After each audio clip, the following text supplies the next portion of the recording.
Hi there, my name is Kendrick, and welcome to another ENFP Mail interview. Today, I get to interview Zachary. So, Zachary, welcome. Thank you for having me. For sure, dude. So, can you tell us what your full type is? Yes, I'm a INFJ jumper. So my full 512 is visual, FM, Ni-Ti, sleep, consume, play, blast, last.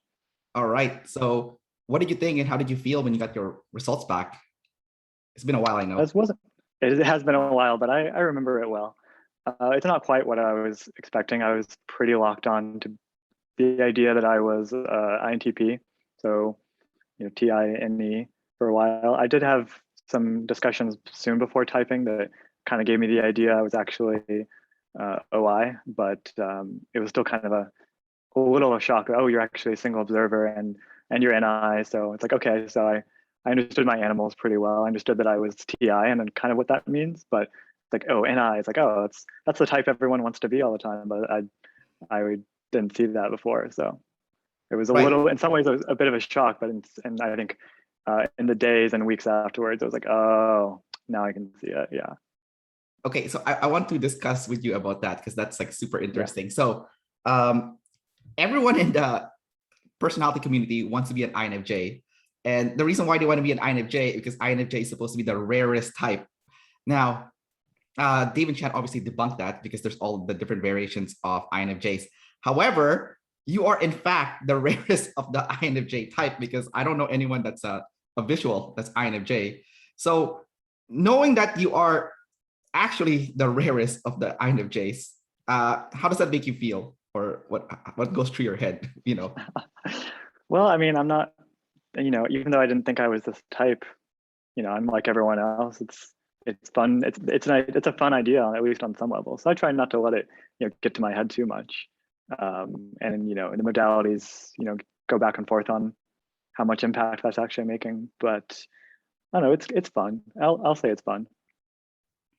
So apparently Jesus is an NITI, and he's also a visual. So you have a little bit of a Jesus syndrome in your type. I used to have the longer hair. It was really good for that kind of character, actually. Yeah, you just needed the beard, right? I know. I've tried growing. I can't grow more than like a few patches around here, so I can't quite go all the way there. No. Yeah.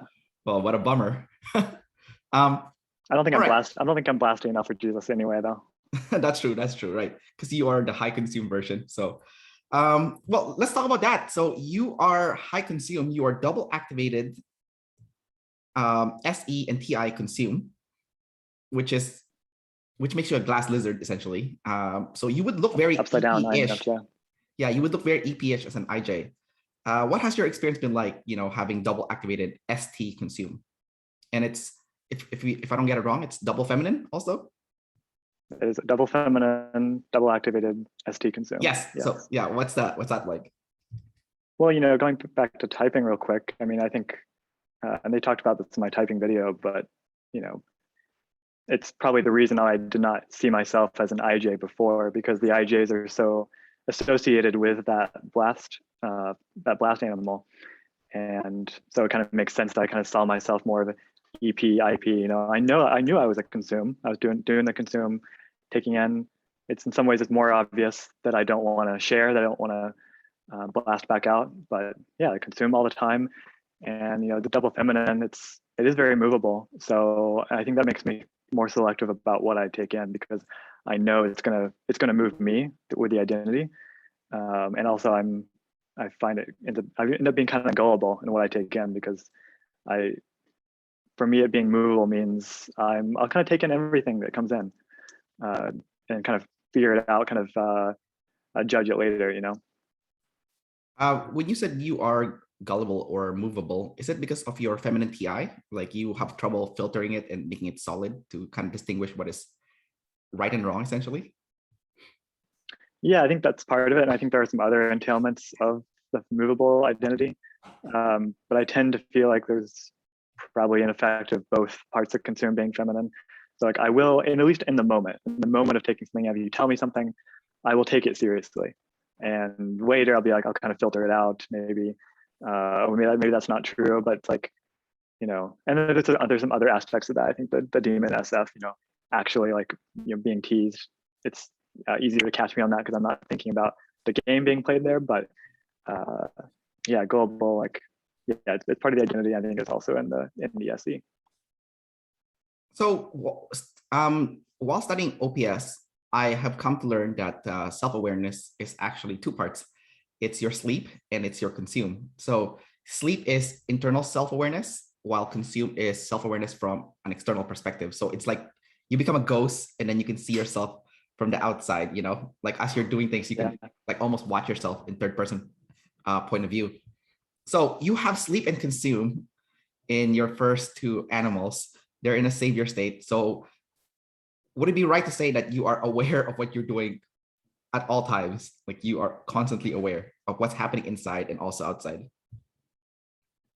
Yeah, I mean, everyone has their areas of unconscious and lack of awareness, but in terms of of self, like I think your description is good of like the ghost looking back at myself. And I take it for granted that I had that perspective, when I see the consume or sleep last talk sometimes about themselves. It's like, wait, you're not aware of yourself in this sort of double way, I guess, is what it is. And yeah, I think it's accurate. And what it means is a lot of my attention, a lot of my awareness is just pointed on myself, and that shows up in a lot of voids where I'm literally not seeing the world around me, and I'm not seeing the people around me, and really processing them as much. And because that's we have maybe all the same amount of awareness in general, and for me, all of it is back trained on myself. Right. So obviously there's a lot of benefit to having very strong self-awareness. But one of the negatives that I can see is that when you do have to deal with a tribe, either you have to teach something to the tribe or you have to engage with a tribe, do you feel that there's a certain level of insecurity or discomfort because you're aware of how you're coming across all the time? So you get a little bit like, am I presenting myself well? Like, does it ever come to your mind or not really? Oh, it's absolutely, and that and more. So it's the awareness of what it can save me too. Okay, so there's the awareness of what I'm presenting as myself to other people, etc. But there's a lot of irrationality and delusion that comes with that. With if I'm only looking at myself, I don't actually have a lack of awareness of what, say, the other people I'm presenting to are actually what their perception is or what their perspective is. And so a lot of fear comes out of that because I don't know. So, okay, what am I going to do? Let me do the best that I can to present the best me, the most perfect me that I can. And then it doesn't matter what their perspective is because I'll be bulletproof. I'll be safe. Right. And that's where I get into a lot of trouble there because there is so much fear and so much insecurity around how I'm going to be, how my presentation is going to be perceived. Would you also say that that's because you have masculine DE with that masculine FE? So it's like what they say with people that have masculine DE and feminine identity is that you have like a shield protecting that like soft inner core. Do you relate to that? Absolutely, and from my conversations with other types and other people with other sexual modalities, there does seem, even on the street, I'll notice sometimes, oh, this person is really calm. They're polite and they've got this. You can kind of sense that solid base or whatever, and it's like, oh, they're so calm. I wish I could be like that. That's not me all the time. I'm more like push, nervous, push out, and like, yeah, there's a shield there because there's all the time there's a fear of that you'll reach past the shield and you'll get me, and not that the shield really does anything, but it's definitely something I'm throwing around because yeah, any kind of feedback that gets into my identity, I'm gonna feel it. I'm gonna hyper focus on it, and if it's any kind of negative, it's probably gonna hurt. And there's a lot of living in fear of that. Well, obviously, there's gonna be some people in your life that has already been inside because you have family members or close friends. So talk about what that's like when you have people inside the shield. Yeah, I think for the most part that I perceive them differently. It's like they're part of my DI. They're part of my identity. or at least they're part of, sleep. They're also part of my known box. I know them already. Some version of them lives in my mind. So same way I have self-awareness of myself, I kind of have awareness of what this person is like to interact with. And so there's not really that fear there, especially with family, because I have the most, information on, I have the most familiarity with. And then with close friends, it's about the same. There still can be fear if it's a group. So for example, just like one-on-one is always much, much easier than a group, because there's just one person to perceive, there's one person to kind of align with, really. Right. You mentioned that when the person is under the shield, like, and they're like a close friend or a family member, and you perceive them differently because they're part of the sleep, essentially. My girlfriend has the same animal stack as you: sleep, consume, play, blast. She's a jumper also, INTJ though, not INFJ. Yeah, good. So I noticed with her, when we are out in public, she becomes a mute. But when it's just us two, she becomes like hyper as hell. Or like when she's with friends that she knows like really well, then she's also very hyper. Do you see that in yourself too, where like when you are just with like someone that you're super familiar with, that you can be super high energy and talkative, but then the moment you're in an unfamiliar place, unfamiliar people, you become like suddenly like a shut in? Yeah, it's a pretty severe form of code switching, where I've got it's a different way of being, really. I don't know if you remember, sometimes Dave and Chan will talk about the animals being like within each other. So you have like big circles, your first animal, and then the other animals are just within inside those circles. So it's like, if I'm with family or close friends, then I'm in the safety bubble. I'm in the circle of my I'm in my comfort zone. And so then I can then use and sort of lean into the more extroverted parts of myself, and just really have a good time there. But it's just, as soon as that switches, I switch. It's new people, or it's a group of people. So there's a difference even between one close friend and a group of close friends. I'm still going to be fun and hyper if not a really close group. It's really fun, I always notice that switch, and sometimes I'm even very intentional about what I'm seeking. I'm seeking this one-on-one connection, or this, it's more serious, but it's also more comfortable for me than the group. And then versus, oh, there's a new person in the group, or it's a whole new group, I don't want to even go there. It's like there's a lot of, there's not just a different vibe. It's like, that's the vibe I don't want to, that's the situation I don't necessarily want to find myself in, if I can help it. So you're still a double decider, so you're gonna be balanced with self and tribe. So would you say, what's the experience like when you're meeting someone new or dealing with someone new? Because you're not gonna be scared of people. There is that, you're still self-conscious, but you're not like, you're not a decider. You're not gonna have that fear that they do. You're not gonna be weird as they are about it. So can you talk about that experience when you meet someone new, and how long it takes for them to kind of enter your bubble, your comfort bubble?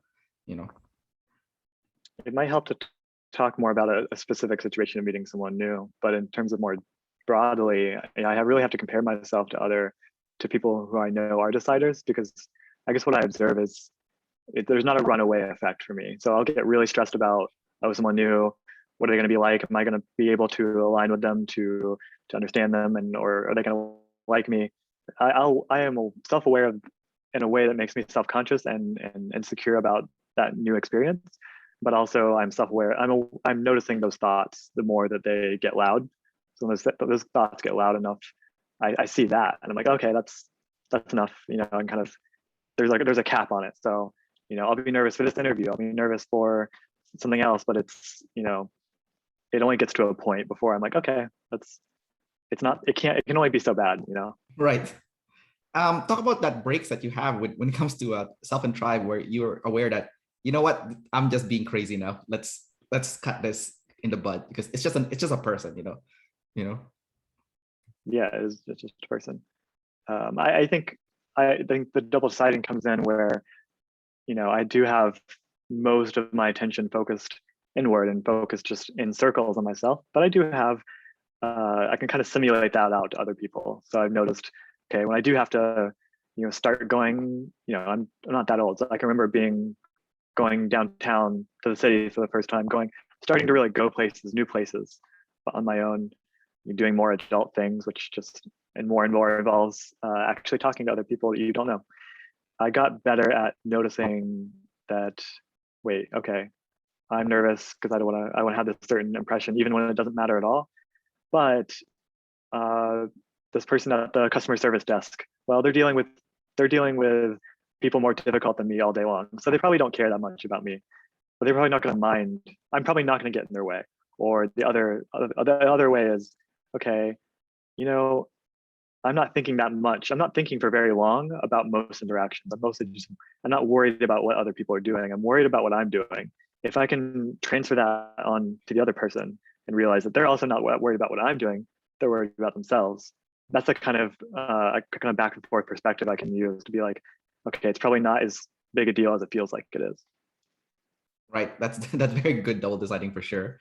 Definitely in the safer state based on what I just heard you say. I do want to ask you something about your TI. So your TI is feminine. Your identity is tied to intelligence, essentially. So would you say that if someone were to compliment you on your intelligence, that would be a very nice compliment? Like you would feel good if someone were to say, "Oh, you're really smart," or whatever? No, it would either be, okay, yeah, I knew that already, or it's very whatever. It's like, I know I'm smart. So, I mean, the first few times, it's like, oh, that's cool, and then after that, it's like, yeah, okay, this is just so ingrained in my identity now that there's no novelty to it. There's nothing that I am seeking that I want that is contained in that compliment. Especially once I learned that it's just a nugget. It just goes by itself. So like all my attention will be focused on like what am I trying to. It's a person who's giving the compliment. I'm always worried about connecting people better. Telling me that I'm smart does not make that connection better. It might, maybe, but in my experience, it doesn't lead anywhere. Just like it's a feature of me, but it's like I don't care. I want to connect to this person, or I don't like this person. So it doesn't matter. So it's kind of neutral at best. All right. So I wanted to just confirm that with you because I've been, interviewing different people and whatnot, and what I notice is it's not necessarily the compliment. If someone compliments you on what's your DI, that makes you feel good. It seems like the compliment that people prefer the most is when someone compliments you on your fourth demon or your fourth function. So I want to ask you about that. If someone compliments you on how good you are at gathering the new or teaching, would that make you feel really good? Yes, it's definitely closer because it's the thing I'm trying to do. Oh, you appreciated me for the thing I'm working so hard on. So that feels good. Probably more on the teaching or the FE, and not as much on the SE. Maybe because I know that I'm not doing my fourth function very well, or something, or then I feel like I'm lying to you if you think I'm good at my fourth function. But yeah, it's definitely a nice compliment if one of those. All right, so let's talk about your teaching then. So your teaching is interesting. It's NF. It's your fourth, which is you're the most anti-INFJ type because INFJ is supposed to be NF first, right? But you're NF last. But your NF last is double masculine, masculine FE, masculine NI. So we both share that where our fourth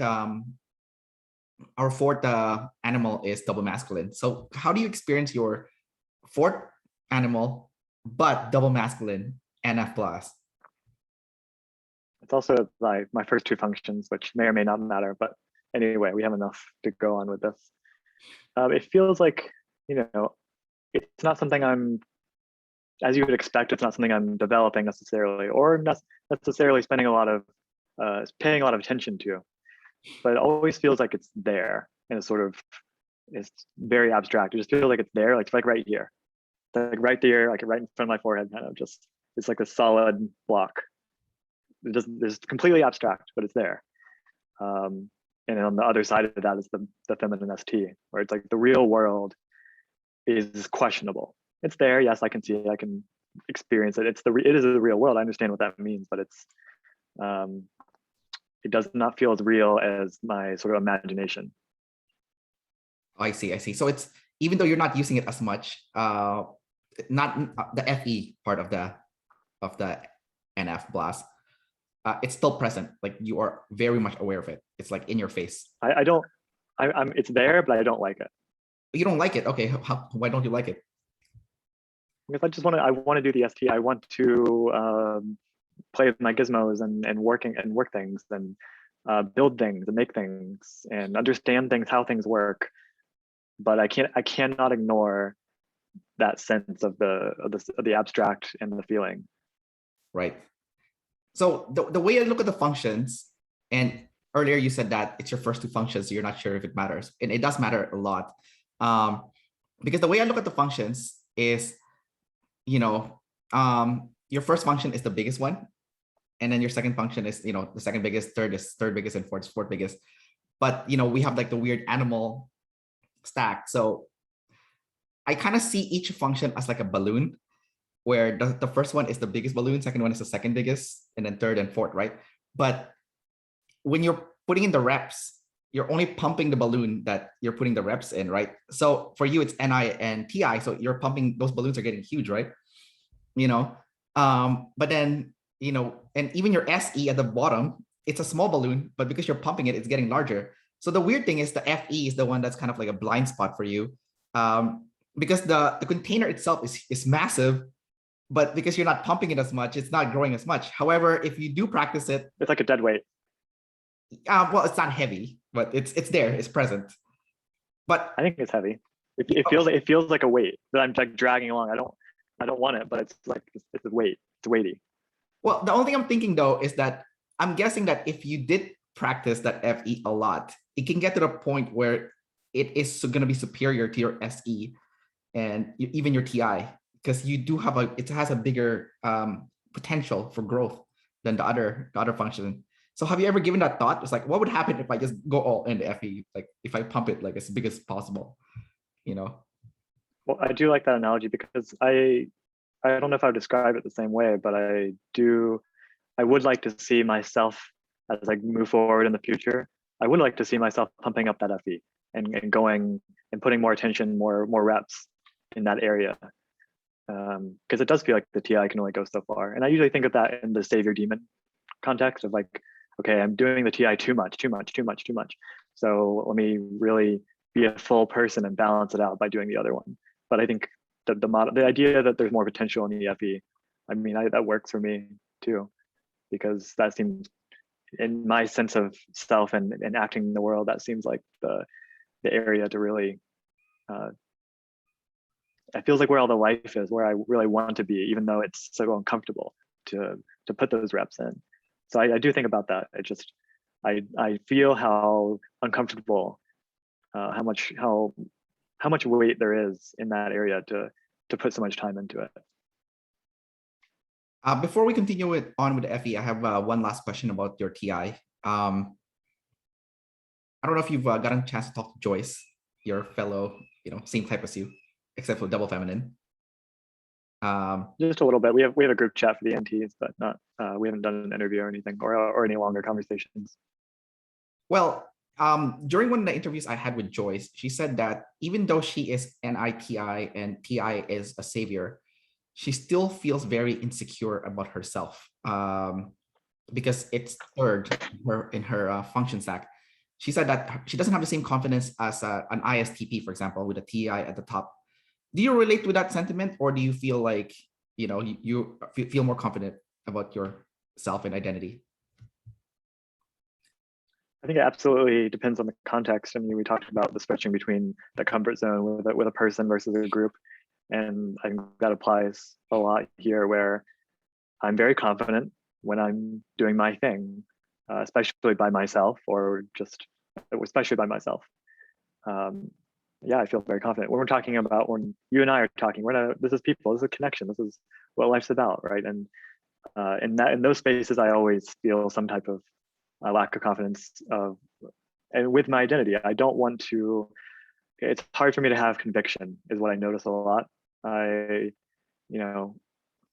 can get into the zone of a conversation, but I don't necessarily want to stand on anything in that sort of, identity kind of way. And I do see that with the sort of lead TIs. They're like, oh yeah, here's here's my thing, here's what I believe, here's what I think, they're just fine with that. And that's definitely something I struggle with. So I would relate to Joyce on that note. Do you envy the lead TIs for having that pure self-confidence? Absolutely. Most of the time, absolutely. I do notice though when they get into trouble by going too far with it. So I'm like, okay, well, maybe I do like having more awareness or room to balance that out, because I mean, it does make me very likable because I'm very agreeable, because I'm not going to stand on anything for too long. But I just notice that I can still go too far with it. So even though it's a savior, even though I'm really working on this identity, it's actually a really, I would say, very strong, very confident identity, but I still don't want to stand on it. I don't want to, I don't feel as confident or secure in it as I would like to feel. So if you were to present the identity of the tribe, that's when the insecurity comes out. Because if you're by yourself, there's no problem. Yes, and so I'm always more comfortable on my own, whatever I'm doing. I like to hide in the dark. I'm probably not going to share this video with anyone I know. I just want to compartmentalize everything and just just exist. Gotcha. Let's go back to your FE then. So FE is tribe values. You have it as a demon, but it's masculine, so it's it's more present for you. Yeah, it's punchy, and it's also more present. What has your experience been like when it comes to tribe values? Like, let tribe values something.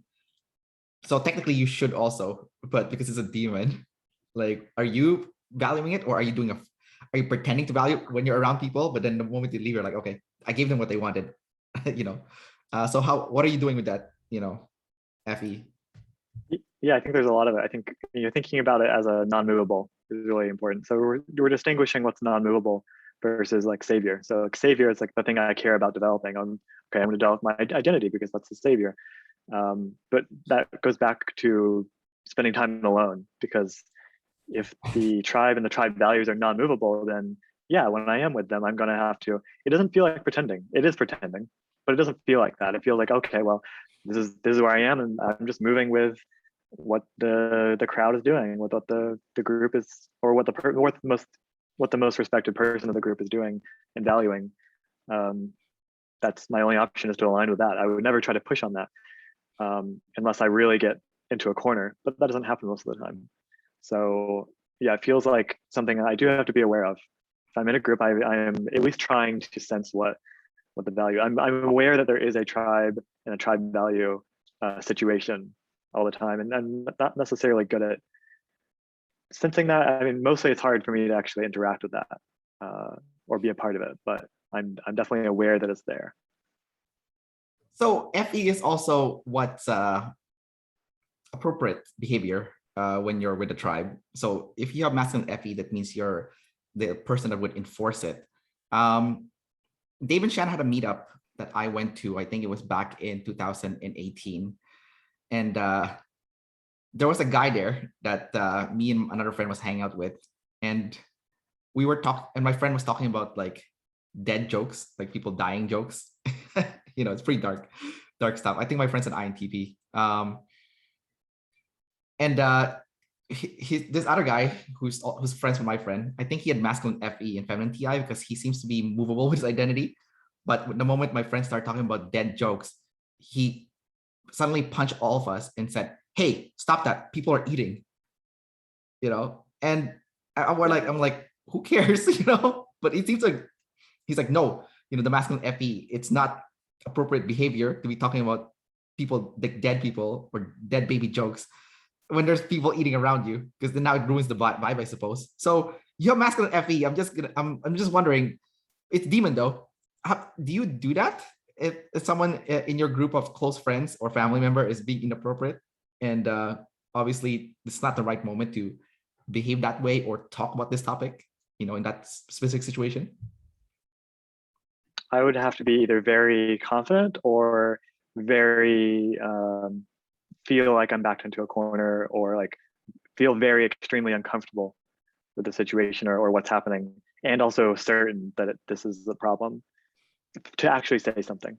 Now, I would definitely think that in lots of situations, but I'd be unlikely to say something, and I'd be just mostly worried about, I just don't want to be that guy at the wrong time. I don't want to be the guy making the wrong joke at the wrong time. And so there's a lot of, we talked about insecurity earlier, but where it comes out specifically is I don't want to be inappropriate ever in a group setting. I also don't want to be around someone who is being inappropriate, I guess, and even who's possibly being, because maybe the vibe is fine. Maybe it's okay to make dead people jokes in this group of people. But if I'm not sure that it is, then I'm uncomfortable if someone does, and I definitely wouldn't do it myself. All right. So it sounds like you are still more focusing on, you don't care so much about, you know, whatever the tribe is thinking. It's more like, as long as you're okay, you're good. Does that sound right? That's generally how it goes. I mean, it's not really taking responsibility for other people. Now, if it's someone I know, my identity extends to people. If I'm at the meetup and someone close to me makes an inappropriate joke, it's like, oh, that's also, I feel responsible for them, and maybe I would call them out because I can't. That's also like part of me in a way, so I can't let that get out. Yeah, that's what I meant. Like, if the person is like one of your best friends or a family member. Okay, yeah. I probably would do something. Okay, because I was thinking of that. Okay. Okay, Yeah, so that's very interesting when someone is inside your sleep and they're like really close to you, and then you can just do whatever you want and it's okay, like. But it's also interesting that you said that you also feel responsible for them. Yeah, I feel responsible for them like they're myself if I feel like they are in my group, in my identity. So it's like, okay, it's like they're my tribe, but my tribe is very small. It's just my identity, and so it's just maybe a few people. It's Right. not very common that I would be in the situation you described, where I'm in a new place with a new group of people, but also with someone I know. That's kind of a rare thing. But in that situation, then the out group, the new people, and then there's the in group, which is me, but also whoever I brought with me. Let's talk about, since we're talking about groups and people and whatnot, let's talk about your play. Your play's third. It's Demon. It's SF. It's always obviously like what's popular, what's cool, what's fun. Talk about how do you personally experience that? When you're now hanging with your buddies and stuff, it's time to have fun and stuff. It's SF, so you don't nothing to do with being intelligent now. You're being an idiot now, essentially. How do you like? What's that life like? Like, what's that like for you? I mean, it's definitely, let's compare it to the Savior. Oh, it's uncomfortable. It feels like I'd rather just do it in a safe space still with close friends, but it's something I'm aware of, and it feels oh, that's a weak area, but it feels in reach still. So if nothing bad happens, then I'll go do the play. I'll go do the SF, and it can be fun, and it's not stressing me out too much, but it's still something. It's like, I mean, it's been talked about like a hobby thing. It's a third animal. Okay, that's a hobby. It's just not something I'm spending a lot of time on, but it's definitely something I want to spend some time on. So with the TIFE axis, your work is personal, and then the socializing part is the impersonal part, supposedly. But the sleep is still the boss. So even when you socialize, it's still within that small group, right? That self-awareness is always ceaselessly watching and judging me. Judging it. And why do you use the word judging when describing it? It just in the sense of, say I'm in a fun non-serious atmosphere, and I'm actually there. Everything's great. I'm having a good time, but I'm never outside the bounds of that watcher, and even if I'm drinking, I'm still self-aware, and I'm still considering everything I say and everything I do, and making sure it falls within the parameters that I feel are appropriate for just existing. So because you're an IJ, you probably have a lot of EP friends, and the EPs are the opposite. They don't control themselves, so you have that self-control, right? You have that internal monitor. But for them, it's like, let's just go all out, like full 100% self-expression. When you see that happening, especially to a close friend,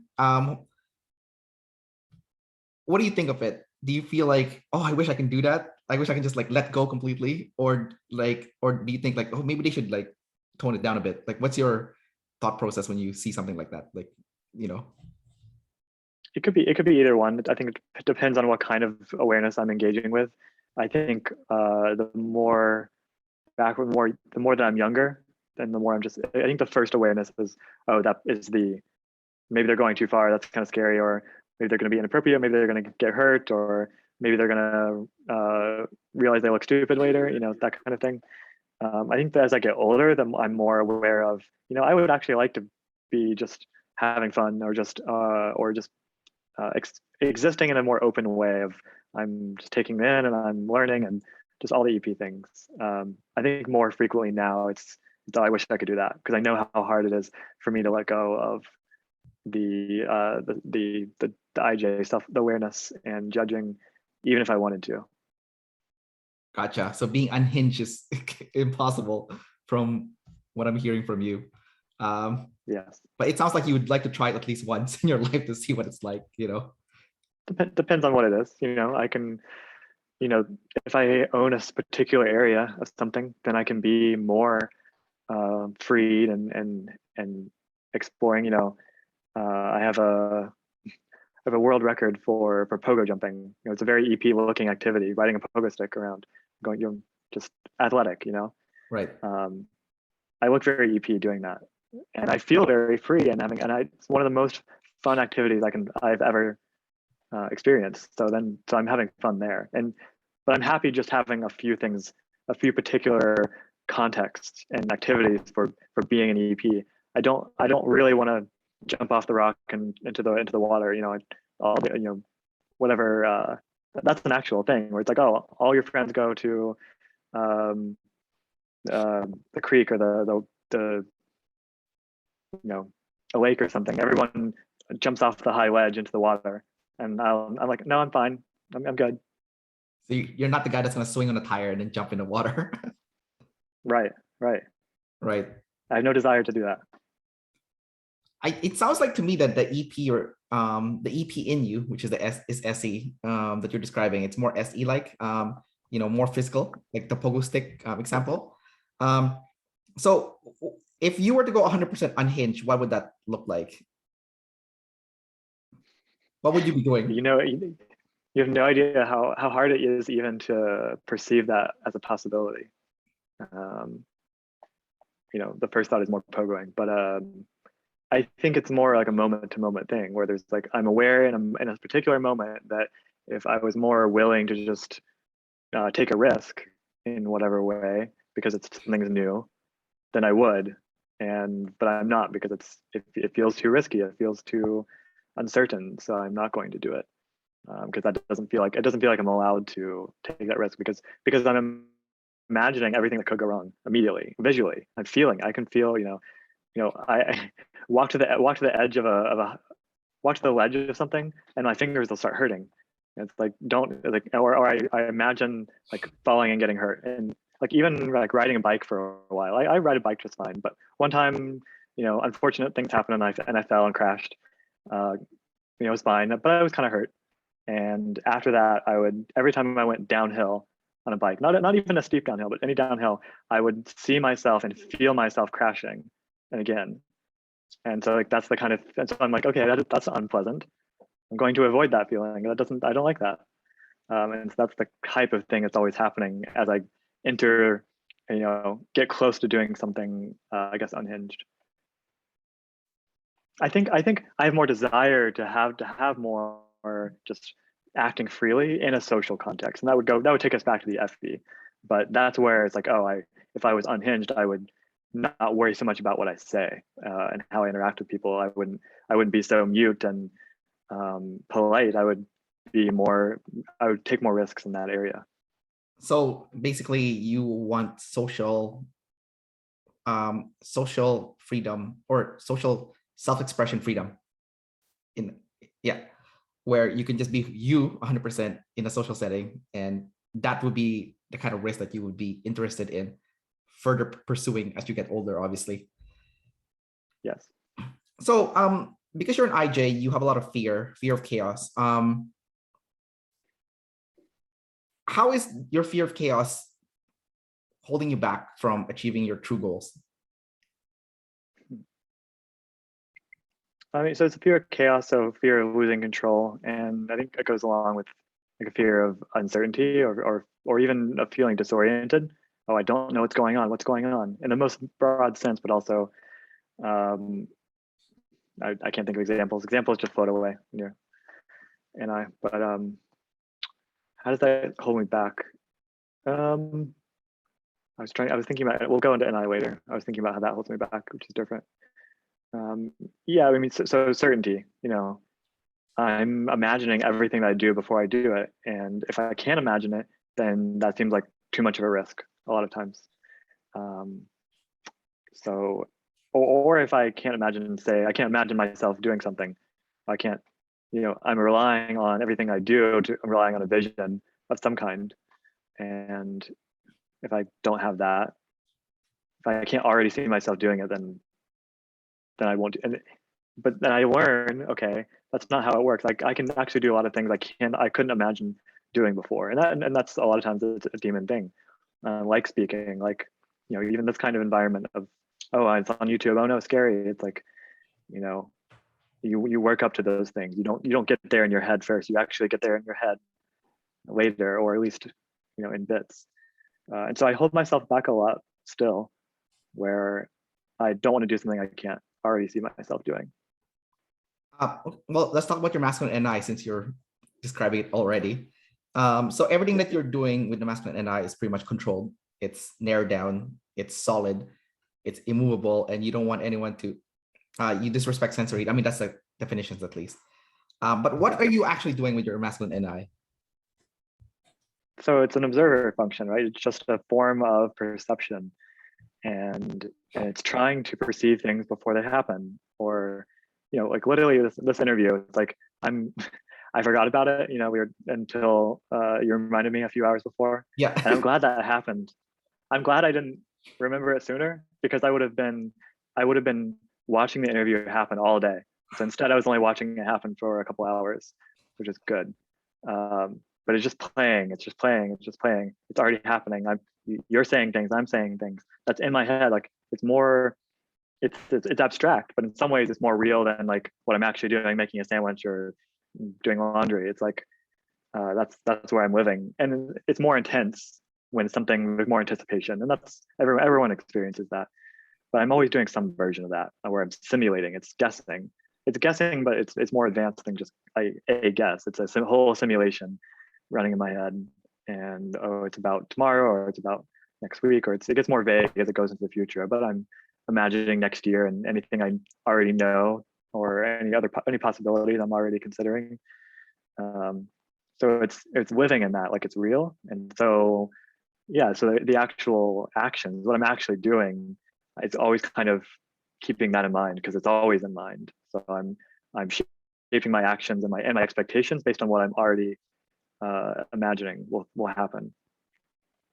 Well, I mean, using this interview as an example, you said that you're glad that you know, I only gave you a heads up 2 hours before. I mean, but the thing is, though, when we were setting up this interview back in October, you've already said to me that you've thought about reaching out to me to do an interview in the past because you know you watched some of my interviews before, so it's kind of already in your sleep. You know, the interview is already in your sleep, and you probably, you know, have already pictured what it would be like to converse and talk about, you know, your typing results. So would you say that because of, like, I mean, when did you get typed, like 2018 or something? Yeah, over like 3.5 years ago. Yeah, exactly. So, you know, it's in your sleep already. So anything in your sleep, I feel like you have no problem engaging it as long as it's already in there. Even if you thought about like long time ago, it's still in there, right? So does that sound accurate to you? Yeah, I mean that's the long and short of it. So I would say you're exactly right. And the reason was able to, one of the reasons I'm able to I mean do this now is, yeah, it was already in my sleep. It's something I thought about for a long time. My type is something I thought about for a long time. So that made it a possibility. And yes, it was something I was already thinking about here and there, especially if I'm like watching it. If I'm watching an interview, okay, now I'm more likely to go start imagining myself in that same situation. But it's different when it's real, you know. It's like, oh, now we actually schedule the interview. Now it's like, oh, there's way more pressure because it's not a possibility. It's not a future possibility. It's a future reality. Right. So it's a different. It's more intense at that point. But you're right. What is scary about future reality to you? Because that seems like sounds like there's some fear when it comes to future reality as opposed to future possibility. Yeah, and so we're talking about the non-movable. So the imagination of future reality feels like the most real thing. And so the fear is I won't be able to align myself and move enough to align with that reality and have what I want, basically get what I want, basically. And you know, of course, we know if we look at all the functions that it's more like I'm creating that reality because the imagination is creating it, but it feels like I'm just perceiving it. It feels like it's just what's going to happen, even though it's not really true. And reality is moving around all the time. So that's what it feels like. So the fear is this wall is moving towards me. So will I be able to see it in time? Will I be able to adapt it in time? So 2 comments. First, it sounds like masculine NI, it's like a permanent self-fulfilling prophecy happening because you'll imagine what's gonna happen, and then that's exactly what happens. Except that it doesn't always happen like that because reality is not that way. Yeah, okay, say something first. I think there's definitely room for self-fulfilling prophecies. I think that's definitely a thing, but I think it's not so much like that. I think it's more like projecting and assuming the worst and trying to imagine what's actually going to happen specifically, which is impossible. And over time, actually doing that better and better. So it actually works. It works better than it should. Like there's some new experiences that I've imagined enough times that when they happen, I was like, yeah, that's about what I was expecting. But it feels like it just doesn't feel like there's any, because I'm trying to imagine something very specific. It's hard to imagine, but that's the purpose. The purpose is to imagine what is going to happen, how it's going to feel. Because of that, it's hard to imagine anything else. And because I'm trying to prepare for the negativity of what I'm imagining, I always imagine something. I don't always imagine something bad, but I often imagine something bad or scary, even if it's actually worse than it's going to be. Because that's the point. The point is to be prepared and not be surprised. But that means that I'm living in an imagination that is probably actually worse, or at least more narrow than what is reality. Reality is going all these different ways, and a lot of times it's actually better than what I think it's going to be. So would you say whenever that SC does hit you, it's always a pleasant surprise because it's always not as bad as what you had imagined? As much as I can help, yes. And I think more as I get older, there are less surprises, and then more often they're pleasant surprises. So it's not always, but I would say more than half of the time. Let's talk about you being visual. You're a visual and tester. What's that like for you to be a visual individual? We had a whole visual group discussion a couple weeks ago. I don't know if that's how you found me, but one thing I didn't notice before was like there's the hand motion, there's the visual, like I got to make things visual to explain. I mean, definitely there's the stereotypical things. There's visualizing just in my head. You know, there's visual and learning, so it makes more sense if I can have a visual of it, if I can consume one, or if I can see one in my head. So it's a savior still, you know. It's like I'm trying to overuse the visual way of perceiving and interacting with the world. Gotcha. I found you on the Airtable, by the way. I didn't find you in the discussion. I was looking for someone to. It was just a coincidence. Yeah, I was looking for someone to interview that has a type that I haven't interviewed yet, and then came across yours. I'm like, oh, sweet. Let's go hit up Zachary and see what happens. It was only a matter of time. What about being a tester? What do you do as a tester? Because that's kind of like the opposite of being an IJ, right? Opposite of being an IJ. I never thought about it that way. You're more experimental. Oh, more experimental. I don't know if more experimental. I think it's more about like how do I experiment? So the modalities are a demon for me. If you think about it, like the sensory and the tribe is a demon, but there's still interaction, obviously. I feel like the tester anecdotes are less well known, but I think some of them are like with food or with just how do you take things in, interact. Yeah. The tester is like the testers have an easier time with food, for example, or so just like smells. So I do like smells and textures. Yeah. And I'm fine with a variety of smells and textures, even if they're kind of bad. It's like, oh, that's interesting. Whereas it seems like the masculine sensory, like, no, it's terrible. I can't stand it. Yes. So I do not like spicy food because that's too intense. I don't want that much of a sensation. But I'm definitely more sensitive to smells than some people. And yeah, it's I'll even be a weirdo and like I want to like smell the food but not eat it, because it's just a lighter sensation. So I think that's a good anecdote of the tester, I think. Yeah, because I was thinking about that. I was like, okay, visual is eyes, kinesthetic is touch, audio is ear. Where's the smell? So I guess tester is smell then, based on you and other tester-ish type that I've interviewed. Is that smell and taste go together? Yeah. I mean, close your nose, you can't really taste the food, right? But I thought what you said was super accurate. Or like the masculine sensory people, they don't like certain smells. Like we don't want the variety of certain smell. I'm like, oh my God, that is so true. I can't. I have like certain preferences, and usually that's neutral. I don't want a variety of scent. I can't stand it. But I noticed like with one of my sister, my girlfriend, they all love like, oh, let's have scented candles and stuff. And I'm like, like, yeah. I can't stand that. Can't stand stuff. So yeah, you're accurate in that, in what you just said. All right, so Zachary, I have two final questions for you, and then we'll wrap up the interview. First one, let's talk about being an observer. You're not balanced with gathering and organizing and controlling chaos. Now, because you're high consume, it seems like your gathering is not as bad as your other IJ cousins, but you're still not balanced with the control and chaos. So talk about that. Talk about the imbalance and how you personally would like to be better at, being like a double observer with that kind of stuff. Yeah. It's one of the biggest, most important things about type and understanding my type and growth.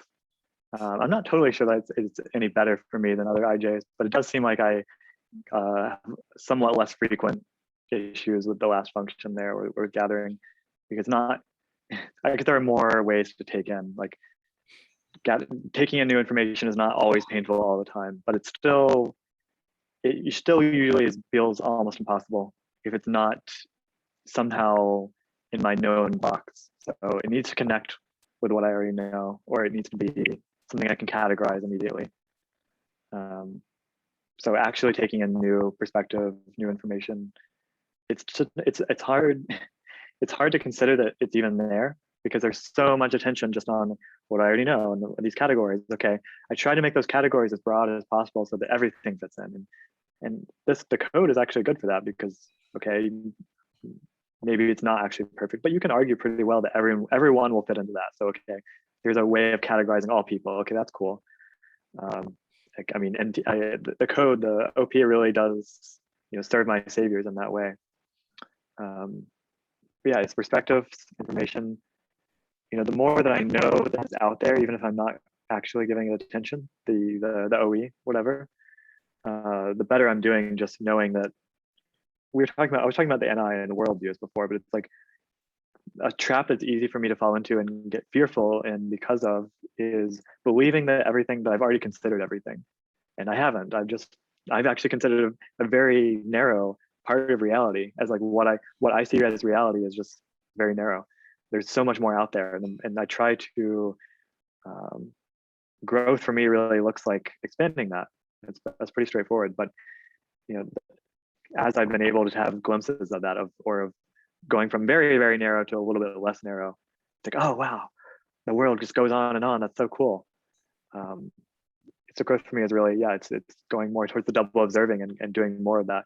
And I think it's maybe like the double observing is about, I think, being able to switch back and forth and having more comfort in switching back and forth between, okay, the known, here's what I know, and okay, let's go gather something new. The more that switching is comfortable, the more I can actually I cannot be so stressed out about, and the more I cannot, the less likely I am to just stay at home and do the same routine and the same hobbies and the same friends every day, because the rest of the world is, maybe it's not so scary, but that's the default that is that it is, or that it's too much, it's not worth it.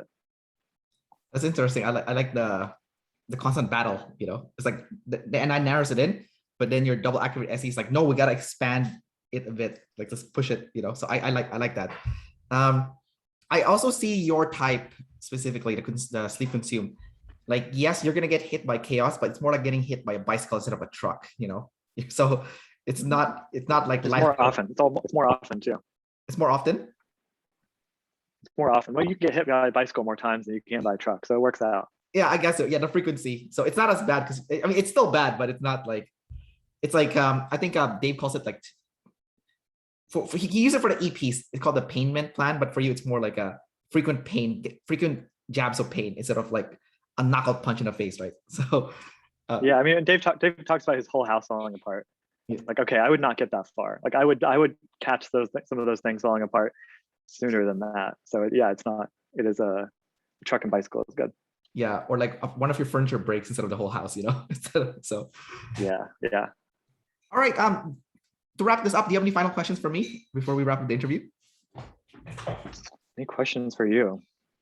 I'm so bad at questions, honestly. That's an important part of growth. Is try to get more curious, get better at asking questions. I usually overthink it too. I'm like, oh, I got to ask a good question. I really should, because it's all about showing what I know, right? No, I don't have any questions. I'd be lying if I did. It's all good, man. It's all good. All right, Zachary, thanks again for coming out and doing this interview and, having us get to know you better as your specific type. So take care, man, and see you around. Yeah, it was a pleasure. Thanks for having me on.